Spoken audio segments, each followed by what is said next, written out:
Good morning friends. এখন আমি দাঁড়িয়ে রয়েছি টংলুর টপ টাওয়ারে। ওই যে দূরে দেখতে পাচ্ছ, ওটা হচ্ছে টাইগার হিল। আর ওই যে উঠছে সূর্য মামা, সকালের সূর্য মামা। এটা হচ্ছে সানরাইজ পয়েন্ট। আমাদের টংলুর টপ মোস্ট টাওয়ারে এই মুহূর্তে দাঁড়িয়ে রয়েছি আমি। আর আমার বাঁদিকে দেখো মাউন্ট কাঞ্চনজঙ্ঘা। এই দৃশ্য দেখার জন্য দেশ বিদেশ থেকে লোক এসে ভিড় করে। আর নিচে এই যেগুলো দেখতে পাচ্ছ, এগুলো হচ্ছে টংলুর গুটি কয়েক হোমস্টে। আর এই পাশটা দেখছো কিছু লোক এসে রয়েছে এখানে দাঁড়িয়ে। এইটা দেখছো এই ওনারা দাঁড়িয়ে আছে আর এখন ইন্ডিয়াতে। আর এই পাশের মানুষগুলো রয়েছে নেপালে।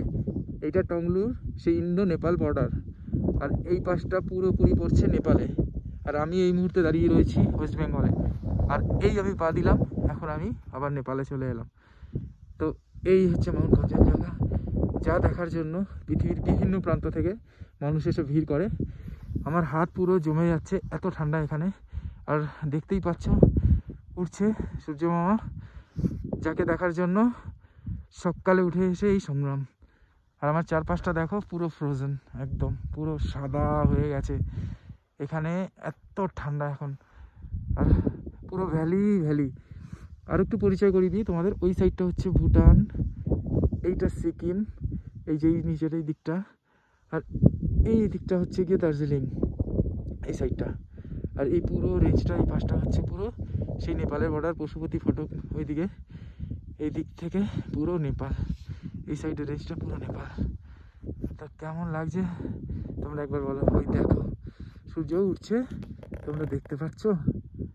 জাস্ট ইমাজিন করো, ও কি ভিউ। ও, আর সূর্য রশ্মিটা গিয়ে সোজা পড়ছে মাউন্ট কাঞ্চনজঙ্ঘাতে। আর এখনই পুরো সোনালি হয়ে যাবে। ওই দেখো, ওই দেখো, দেখো কেমন। উফ, কি দৃশ্য বন্ধুরা! খালি চোখে দেখার যা মজা সত্যিকারের, সেটা আমি ক্যামেরা বন্দি করতে পারছি না এই মুহূর্তে। জাস্ট পুরো রেঞ্জটা দেখো, কি লাগছে কি লাগছে। এই আমাদের সূর্য উঠে গেছে, এই তো, এই দেখো। উফ, সত্যি তোমরা আসো টংলুতে। টংলু টুমলিং থেকে সেই ভিউ পাবে তোমরা, যেটা টাইগার হিল থেকেও পাওয়া যায় না। এখানের ভিউটা সত্যি অসাধারণ, দেখার মতন। ও